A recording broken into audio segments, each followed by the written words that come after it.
शीलेशदयापात्रं धीभक्त्यादिगुणार्णवं यतीन्द्रप्रणं वन्दे रम्यजामातरं मुनिम् यो नित्यमच्युतपदाम्बुजयुग्मरुक्मं व्यामोहतस्तदितराणि तृणाय मेने अस्मद्गुरोः भगवतोऽस्य दयैकसिन्धोः रामानुजस्य चरणौ शरणं प्रपद्ये श्रीमते रामानुजाय नमः। अस्मद्गुरुपरम्परायै नमो नमः। ओम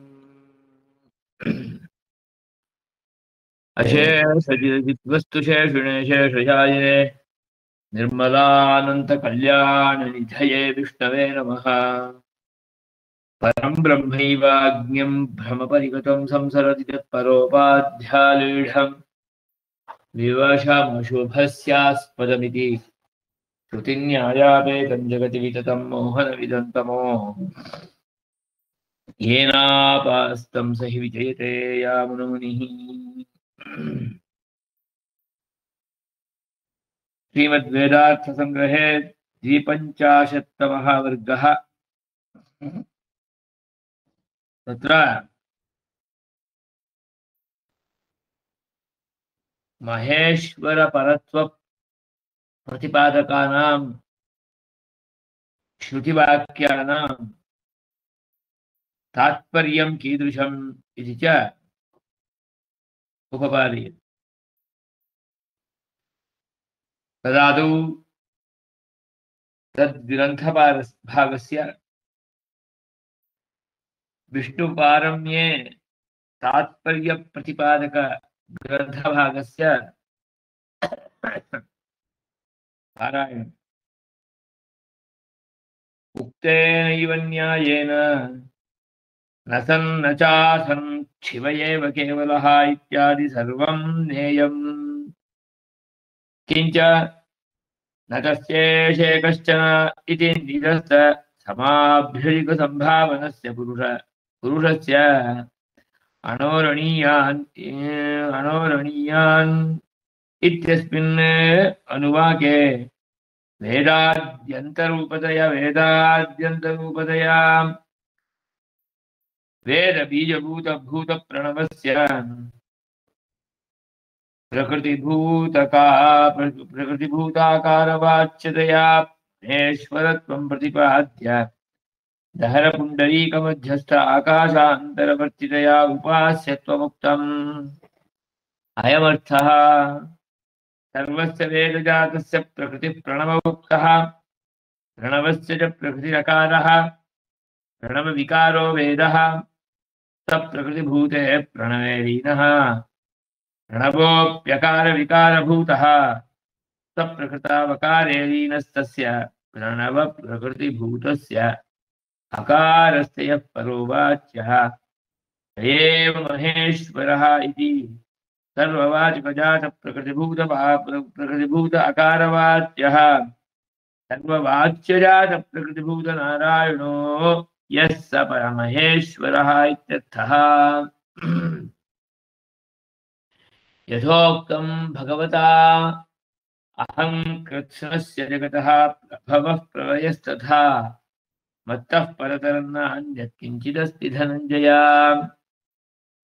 अक्षराणामकारोऽस्मि इति ऐति ब्रह्मणो नाम इति च श्रुतेः अकारो वै सर्वावाक् इति च वाचकजातस्य अकारप्रकृतित्वं वाच्यजातस्य ब्रह्मप्रकृतित्वं च सुस्पष्टम्।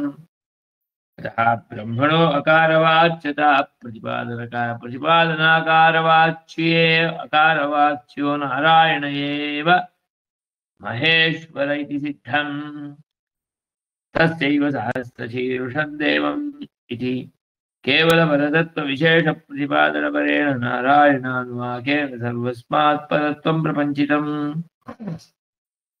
अनेन अनन्यपरेण प्रतिपादितमेव पदतत्त्वम् अन्यपरेषु सर्ववाक्येषु केनापि शब्देन प्रतीयमानं तदेवेत्यवगम्यते इति शास्त्रदृष्ट्या उपदेशो वामदेववत् इति सूत्रकारेण निर्णीतम् तदेतत् परं ब्रह्म क्वचित् ब्रह्म शिवादिशब्दावो शब्दादौ अवगतमिति केवल ब्रह्मशिवयोन्न परत्वप्रसङ्गः अस्मिन् अनन्यपरे अनुवाके तयोरिन्द्रादितुल्यतया तद्विभूतित्वप्रतिपादनात् क्वचित् आकाशप्राणादिशब्देन परं ब्रह्माभीतमिति भूताकाशप्राणादेर्यथा न परत्वम्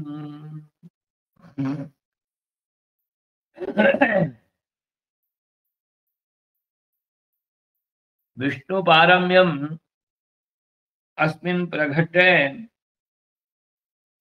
प्रतिपाद्य उपसंहारं करोति। यद्यपि बहुत्र वाक्येषु शिवादिशब्दैः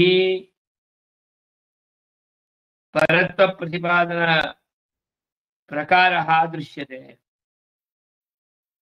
अतः इदानीं तस्यैव प्रकरणविशेषत्वात् उपादाय निर्णय पुरस्सरम् उपपादयति। उक्तेनैव न्यायेन पूर्वं यथा श्वेताश्वतरोपनिषदि नारायण अनुवाके च प्रतिपादितरीत्या परमपुरुषस्यैव प्रतिपाद्यत्वं नान्यस्य कस्यापि शम्भुवादिशब्दैः अपि नारायणः एव वाच्यः इति निर्णयः कृतः तन्न्यायेनैव अत्रापि नाम न सन् न चासन् शिव एव केवलः। तदानीं सदपि नासीत् असदपि नासीत्, केवलः शिवः आसीत् उपपादितं वाक्यम्। तत्रापि सन् असदपि न शिव एव केवलः इति चेत् कारणवाक्यं तदेकमेव इति चेत् एकमेव किं तत् इति चेत् शिवशब्देन वाच्यं नारायणतत्त्वमेव। तेन शब्देन तस्यैव प्रतिपादनं, यतोहि सर्वकारणस्य प्रतिपादनं सर्वकारणत्वं तु ब्रह्म शिव इन्द्रादिषु कुत्रापि न युज्यते। सर्वकारणत्वं तु परमपुरुषे श्रीमन्नारायणे एव युज्यते। तदेव बहुत्र उत्तरत्र पूर्वत्र च सुस्पष्टं प्रतिपादितम्। अतः तन्न्यायेनैव इदमपि वाक्यं ज्ञेयम्। शम्भुशब्दस्य नारायणपरत्वेन रूपेण यथा नीतं पूर्वं तथा अत्रापि शिवशब्देनापि नारायणपरत्वं ज्ञेयम्। कथमुच्यते? न तस्येषे कश्चन इत्यस्ति। तस्य सर्वकारणकारणस्य शम्भादिशब्दप्रतिपाद्यस्य परमपुरुषस्य अन्यः कश्चन ईशः नास्ति नारायणस्य।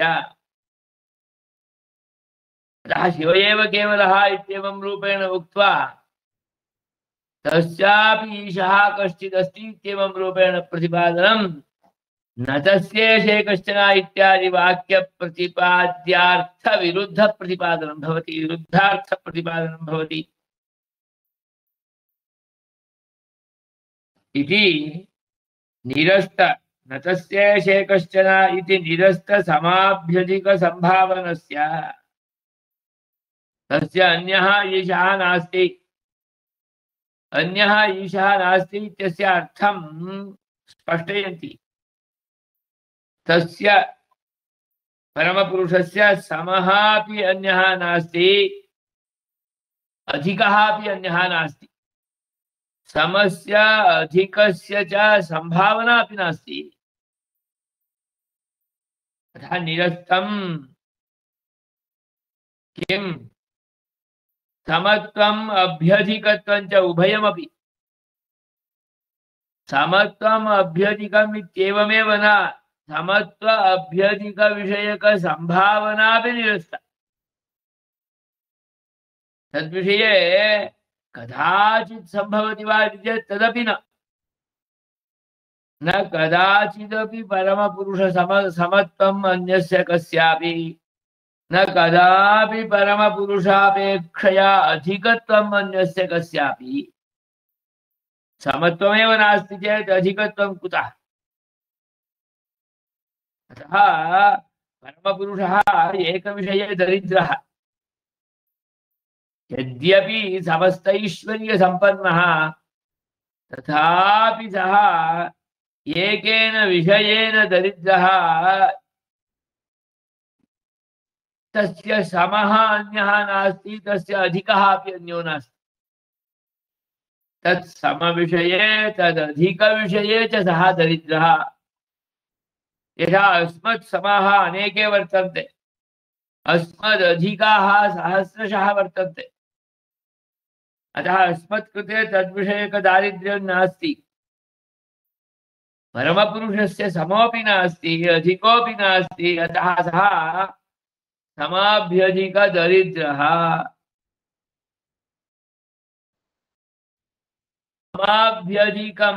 समाभ्यधिकत्वं निरस्तं नास्त्येव तस्य कृते। अतः न तस्येषे कश्चन इत्यनेन समाभ्यधिकशून्यत्वस्य प्रतिपादनात् शिव एव केवलः इत्यादि वाक्येऽपि प्रतिपाद्यमानः कश्चिदपरः नारायणात् अन्यः भवितुमेव नार्हति। अतः न चासन् इत्यादिना सच्छब्दवाच्यस्य असच्छब्दवाच्यस्य च यस्य कस्यापि निरसनं सर्वस्यापि कृत्वा केवलः एक एव वर्तते, सः शिवः इत्येवं रूपेण प्रतिपाद्यमाने वाक्ये स शिवः अन्यः कोऽपि न भवितुमर्हति, स शिवः नारायणः एव। नारायणस्यैव शिवशब्देन अत्र उपपादनं। शिवशब्दः साक्षात् माङ्गल्यं प्रतिपादयति। शिवो नाम मंगलः, सर्वमंगलः सः परमपुरुषः नारायणः एव। तत्प्रदत्त माङ्गल्यकारकत्वं शिवे वर्तते इति कृत्वा रुद्रेऽपि शिवशब्दप्रयोगः। अतः अत्र शिवशब्देन सः नारायणः एव प्रतिपाद्यः इति पूर्वोक्तन्यायेन ग्राह्यः।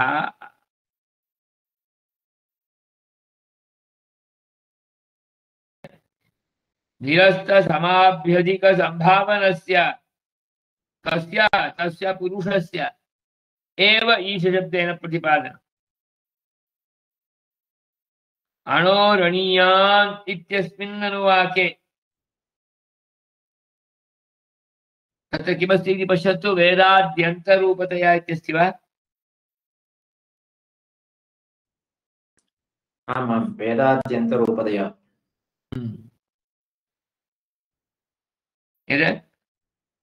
पुरुषस्य अणोरणीयान् इत्येवं रूपेण उपपादनं, महतो महीयान् इत्यपि उपपादनं। तस्मिन्नेव अनुवाके प्रणवशब्दवाच्यत्वेन रूपेण वेदाद्यन्तरूपतया वेदस्य आदौ अन्ते च बीजभूत ओंकारेण उपपादनं क्रियते। वेदस्य आदौ अन्ते च ओंकारः, हरिः ओम् इत्येवं रूपेणैव आरम्भः, हरिः ओम् इत्येवं रूपेणैव अन्ततः। यद्वेदादौ स्वरप्रोक्तौ वेदान्ते च प्रतिष्ठितः तस्य प्रकृतिरूपस्य आदौ अन्ते च प्रणवः। आदौ हरिः ओम् इति किमर्थम् उच्यते इति चेत् ओङ्कारेण प्रतिपाद्यः सः हरिः एव। हरिः ओङ्कार शब्दवाच्यः यो वर्तते सः प्रणव प्रतिपाद्यः इति तस्यैव उपपादनं क्रियते।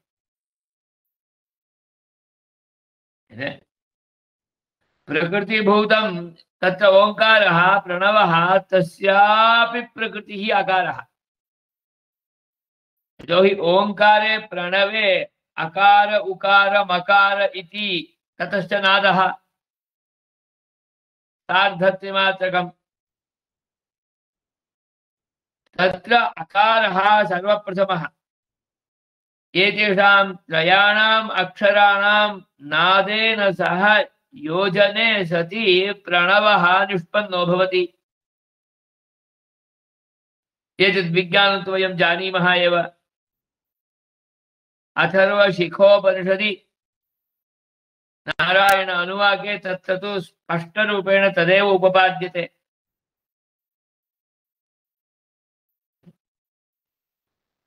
तस्य प्रकृतिः अकारः। अकारवाच्यः कः इति चेत् महेश्वरः नारायणः। तमेव यः परः स महेश्वरः इत्येवं रूपेण तदनुवाकस्य अन्ते प्रोक्तम्।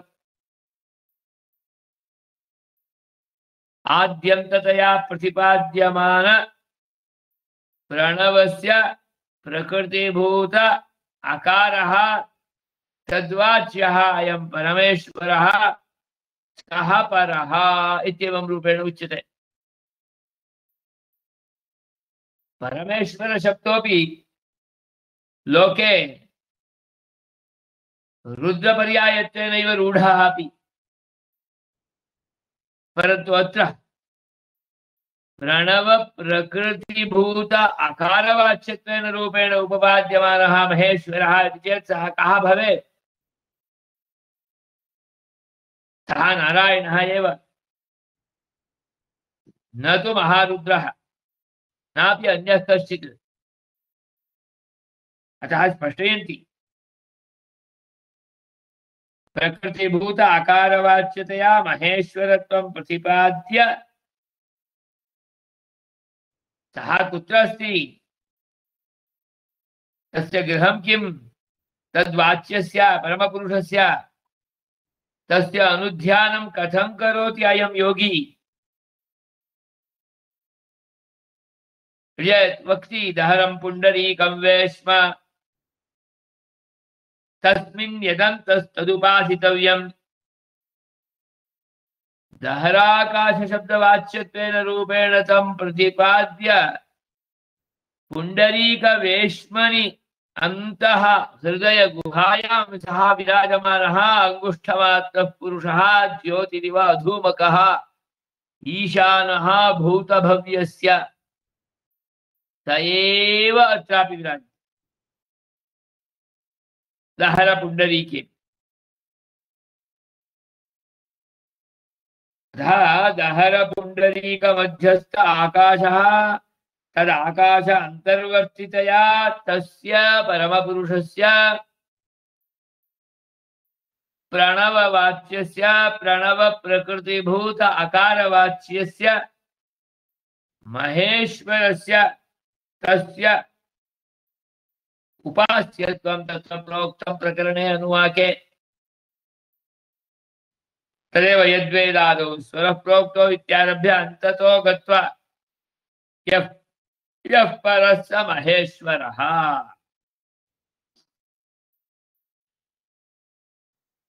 तमर्थमपि पुनः सविवरणम् उपपादयन्ति कथं सः नारायणः एव अत्र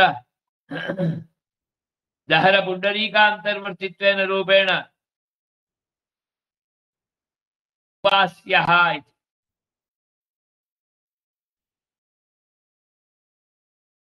अयमर्थः सर्वस्य वेदजातस्य प्रकृतिः प्रणवः उक्तः। सर्वोऽपि वेदजातः कस्मादागतः इति चेत् प्रणवोद्भूतः। नाम सम्पूर्णः वेदः यत्र क्वापि संकुचित लघुस्वरूपेण वर्तते इति चेत् तत् प्रणवरूपेण वर्तते। प्रणवस्यापि एकं संकुचितं स्वरूपं मूलं रूपमस्ति वा इति चेत् तत्र सः अकारः। प्रणवस्य च प्रकृतिः अकारः। प्रणवस्य प्रकृतिः अकारः। प्रणवः वेदस्य प्रकृतिः। एवं चेत् वेदः प्रणवविकारः। पश्यतु, प्रणवविकारो वेदः। प्रणवस्यैव विस्तारः वेदः। अकारस्य विस्तारः प्रणवः, प्रणवस्य विस्तारः वेदः।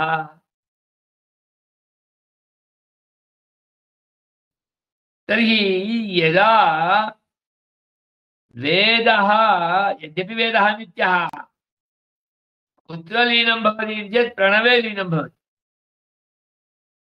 लीनात् प्रणवात् विस्तारः अपि भवति। अतः स्वप्रकृतिभूते प्रणवे एव वेदः लीनः। प्रणवोऽपि अकारस्य विकारः। अतः सः प्रणवः अपि अकारे लीनो भवति। स्वप्रकृतौ अकारे लीनः प्रणवः। तस्य प्रणव प्रकृतिभूतस्य अकारस्य, प्रणव प्रकृतिभूतः यः अकारः वर्तते तेन अकारेण वाच्यः कः इति चेत् नारायणः। कः सः परः। स एव यः परः स महेश्वरः। प्रणव प्रकृतिभूत अकारवाच्यः कः इति चेत् यः परः सः महेश्वरः एव अकारवाच्यः।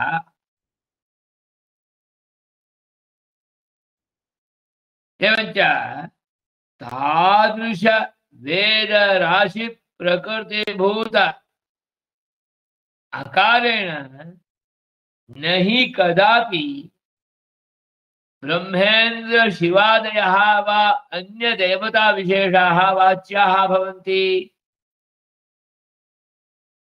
तेषां तु संपूर्ण विश्व कारणत्वं तु सर्वथा न संभवत्येव।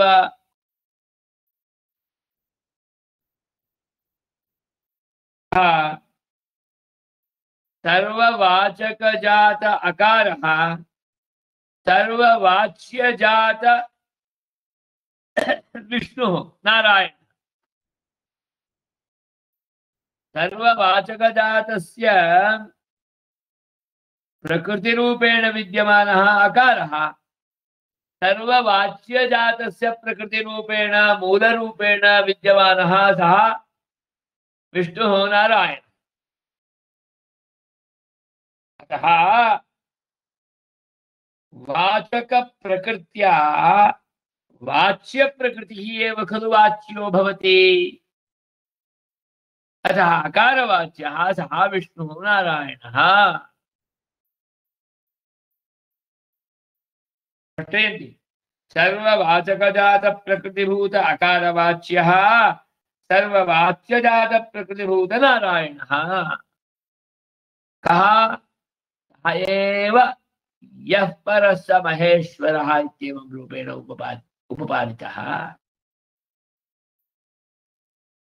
स एव महेश्वरः न रुद्रः। एवं चेत् न सन् न चासन् शिव एव केवलः एक एव आसीत् सः शिवः इति चेत् सृष्टेः आदौ समस्त सृष्टेः आदौ शिवशब्दवाच्यः केवलः कश्चित् वर्तते इति चेत् सः नारायण एव वर्तते इत्यर्थः, आसीत् इत्यर्थः। अतः तेनापि शिवशब्देन यथा महेश्वर शब्देन नारायणो वाच्यः तथा शिव शब्देनापि सः सर्ववाच्य प्रकृतिभूतः नारायणः एव वाच्यो भवति। यथा पूर्वतन अनुवाके शंभु शब्देनापि सः वाच्यः नारायणः एव इत्येवं रूपेण उपपादितं तथा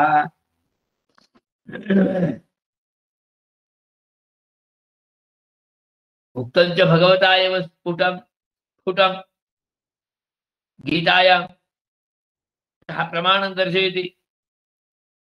अहङ्कृत्स्नस्य प्रभवः प्रलयस्तथा। कृत्स्नस्य सम्पूर्णस्य कार्त्स्न्यं सम्पूर्णस्य इत्यर्थः।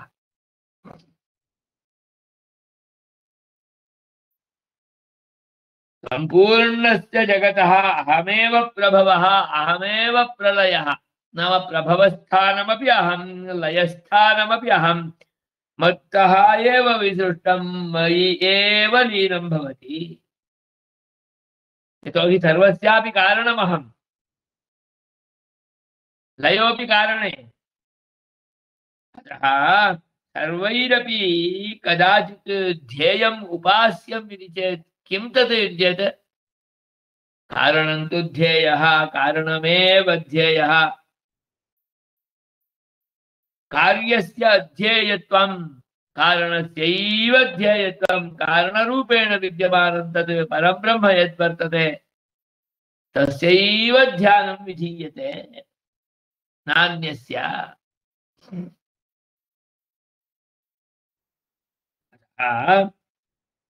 मत्त एवञ्च स्वस्मात् अन्यस्य परत्वं निषिध्य प्रतिपादयति।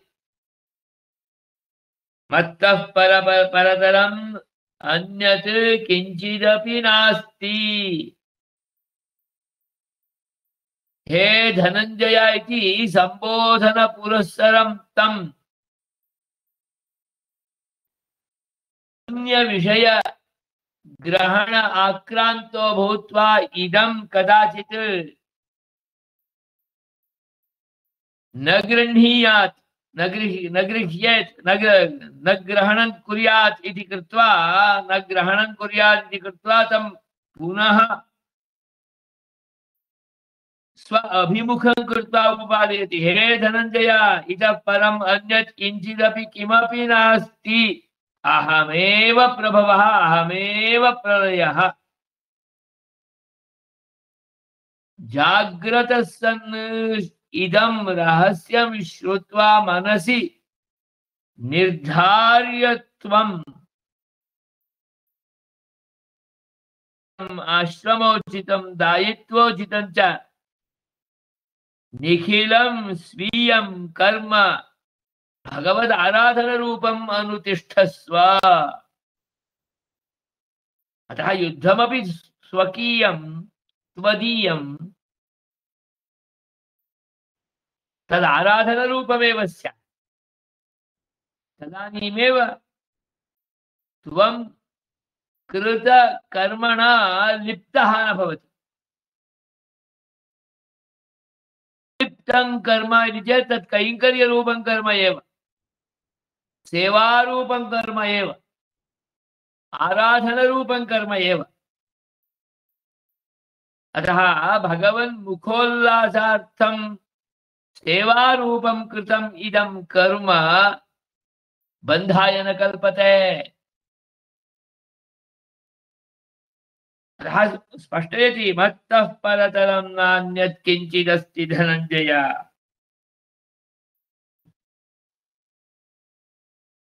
अहमेव प्रलय अहमेव प्रभवः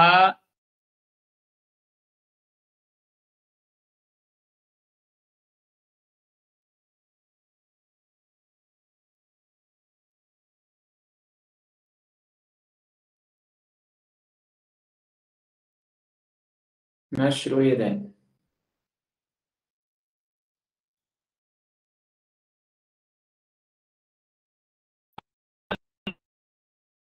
किमपि नास्ति इति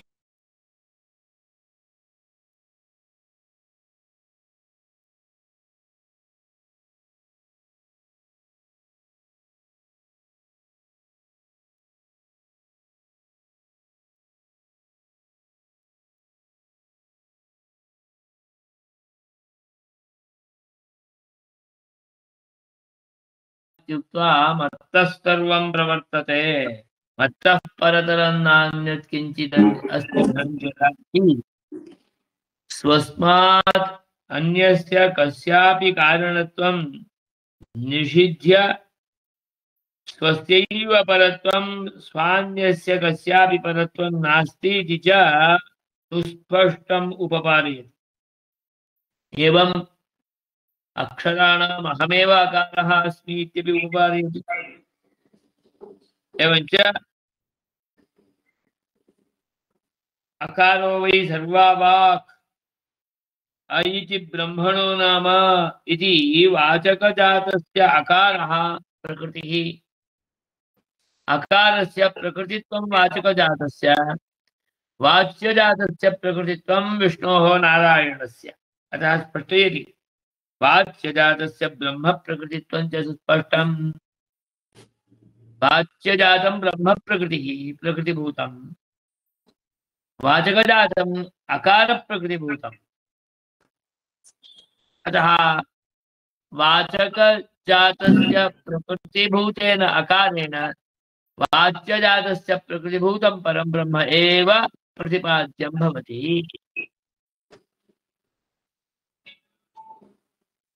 अतः ब्रह्मणः अकारवाच्यता प्रतिपादन अकारवाच्यो नारायणः एव महेश्वरः।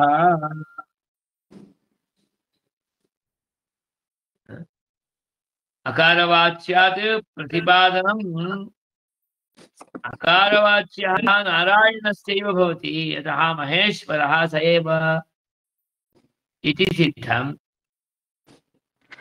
तस्यैव महेश्वरस्य सहस्रशीर्षं पुरुषम् इत्येवं रूपेण पुरुषशब्दवाच्यत्वमपि प्रोक्तम्।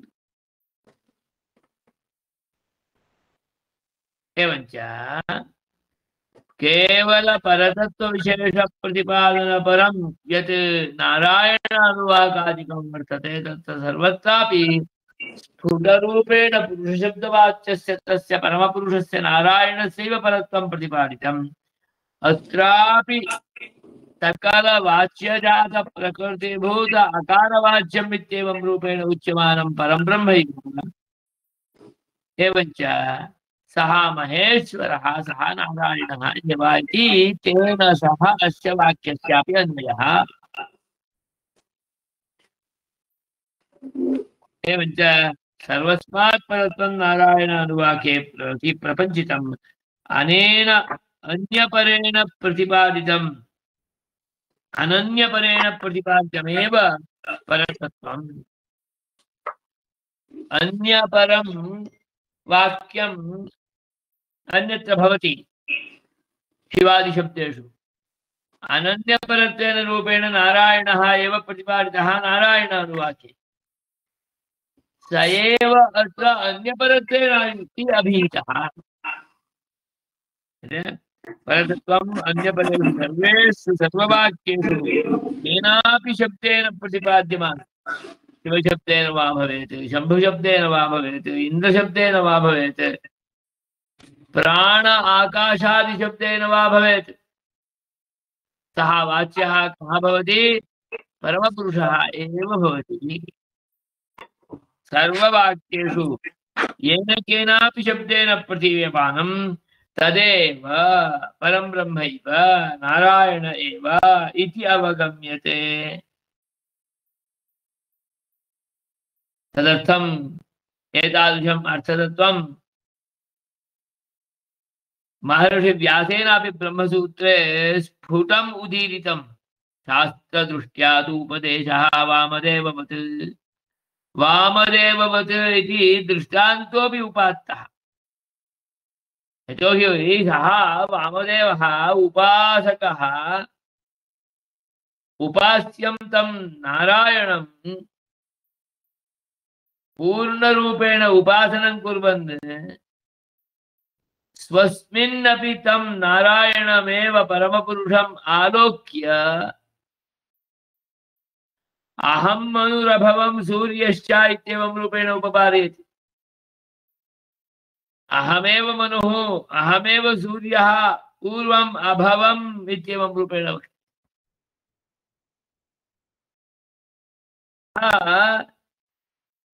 एतादृशैः शब्दैः अपि मनुसूर्यादिशब्दैः अपि सः वाच्यः नारायणः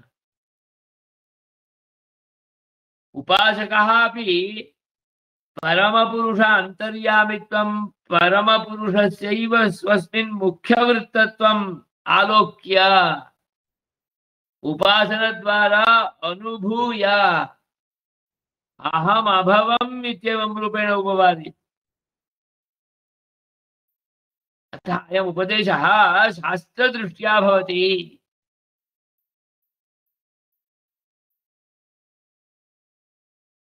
शास्त्रदृष्ट्या क्रियमाणः उपदेशः कस्य इति चेत् परमपुरुषस्य नारायणस्यैव उपदेशः, नान्यस्य कस्यापि। अतः शम्भुशिवादिशब्दैः अपि उपदिश्यमानः सः नारायणः एव इति महर्षिः व्यासः अपि सूत्रकारः अपि विनिर्णीय उपपादनमकरोत् इति सूत्रकारेण निर्णीतम्। तदेतत् परं ब्रह्म, कारणं परं ब्रह्म, सर्वकारणकारणं परं ब्रह्म, नारायणशब्दवाच्यं तत् परं ब्रह्म। क्वचित् शिवशब्देन क्वचित् शम्भुशब्देन उच्यमानं भवति। कथं चेत् आकाशप्राणाधिकरणे आकाशशब्देन प्राणशब्देनापि उच्यमानः सः परमपुरुषः एव इत्येवं रूपेण उक्तं खलु। आकाशप्राणादिशब्दानामपि ब्रह्मवाचकत्वमेव इति यथा उपपादितं तथा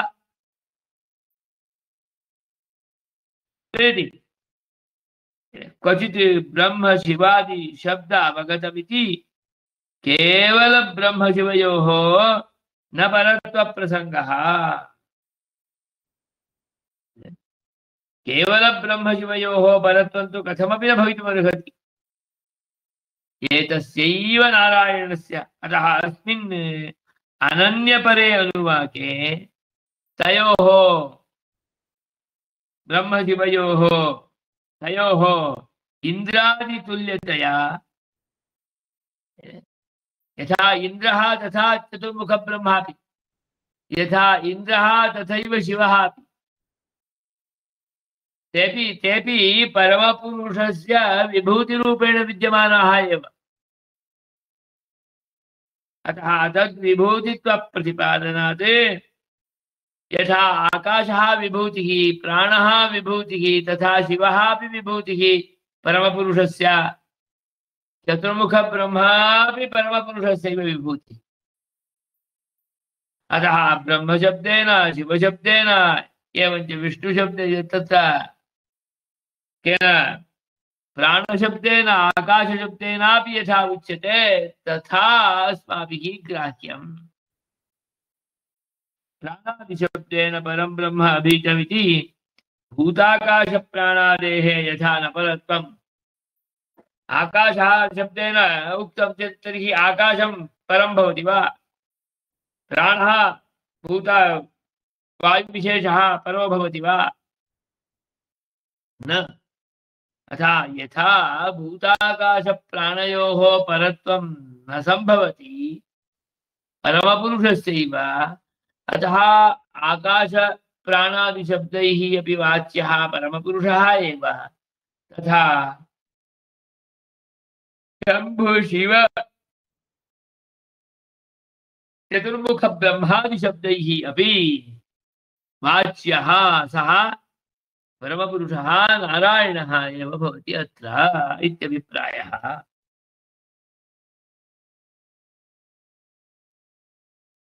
ब्रह्म अभीतमिति भूताकाशप्राणादेर्यथा न परत्वम्, तस्य परत्वं नास्ति, तथा महेश्वरस्यापि तस्य रुद्रस्य परत्वं न भवति, अपि तो महेश्वरशब्देन नारायणः अभीतः तस्य परत्वं तु अन्वितं भवति। अतः न तस्येक्षे कश्चन इत्येवं रूपेणापि उपपादितम्।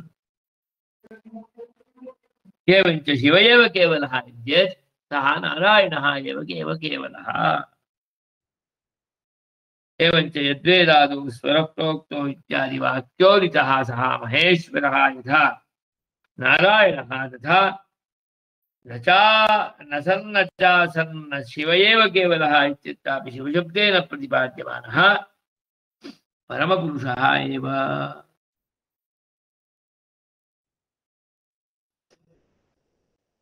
अथ यदिदमस्मिन् ब्रह्मपुरे इत्यादि वाक्ये